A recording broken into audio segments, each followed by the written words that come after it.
ভারতবর্ষে তখনও লোকসভা ভোট ঘোষণা হয়নি।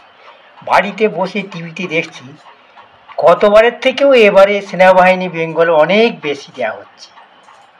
আমরা ভাবলুম হয়তো ভোট এবারে তাহলে কি সত্যিকারের মানুষ ভালোভাবে দিতে পারবে, শান্তিপূর্ণ হয়তো ভোট হবে, কোনো অসুবিধা হবে না। কিন্তু প্রথম পর্যায়ের যে ভোটটা হলো, নিউজ পেপারে লক্ষ্য করে দেখছি কি অবস্থা, সেই দেদার এক একটা বুথে দেদার ছাপ্পা ভোট। তাহলে প্রশ্ন মনে জাগছে, আবার কেউ খুন হয়ে গেছে, কারো চোখে দেখছি ইটের ঘা পড়েছে, এত কিছু ঘটনা হয়ে যাচ্ছে, সেনাবাহিনী উপস্থিত, এত সংখ্যায় সেনাবাহিনী দেওয়া হয়েছে, মাত্র উত্তরবঙ্গের 3 কেন্দ্রের ভোট। তাহলে এই অবস্থা কেন? আমাদের মনে, সাধারণ ভোটারদের মনে সেই জন্য প্রশ্ন জাগছে, এত সেনাবাহিনী কি শুধুমাত্র ওই সরঞ্জাম করে দেখানোর জন্য নিয়ে এসেছে?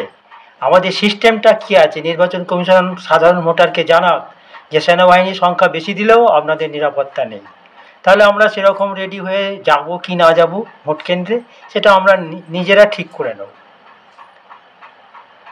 সেই জন্য পরবর্তী পর্যায়ে যে ইলেকশনগুলো এখনো বাকি আছে, আমাদের মতো সাধারণ ভোটাররা আমরা নির্বাচন কমিশনকে বলতে চাই যে যদি ভালোভাবে নির্বাচন করতে পারেন তাহলে নির্বাচনটাকে মিলিটারি দিয়ে করুন, আর তা নাহলে সাধারণভাবে নির্বাচন হোক, পাবলিক জানবে যে গন্ডগোল হবে, তারা তাদের মতো করে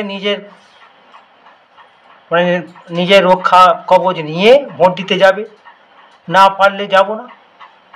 কিন্তু এইভাবে ভোট হচ্ছে, রং ঢং কষিয়ে দেখানো হচ্ছে যে এত সেনাবাহিনী, এত অমুক, কোনো গন্ডগোল হওয়ার সম্ভাবনা নেই, কিন্তু দেদার গন্ডগোল হয়ে গেল প্রথম পর্যায়ে নির্বাচনে। এটা ভোট হলো না কি হলো কি জানি, আমার তো মনে হয় কোনো পুলিশ সেনাবাহিনী না থাকলেও বোধহয় এইরকমই ভোটটা হতো, হয়তো একটু সামান্য বেশি হতো। সেই জন্যে আমার প্রশ্ন যে সেনাবাহিনীকে যদি কাজে লাগাতে না পারেন, আমার ভারতবর্ষে এত ট্যাক্সের পয়সা খরচা করে এত সেনাবাহিনী পাঠানোর পশ্চিমবাংলায় কোনো দরকার নেই। এটা একজন সাধারণ ভোটার হিসেবে আমার মতামত দিলাম।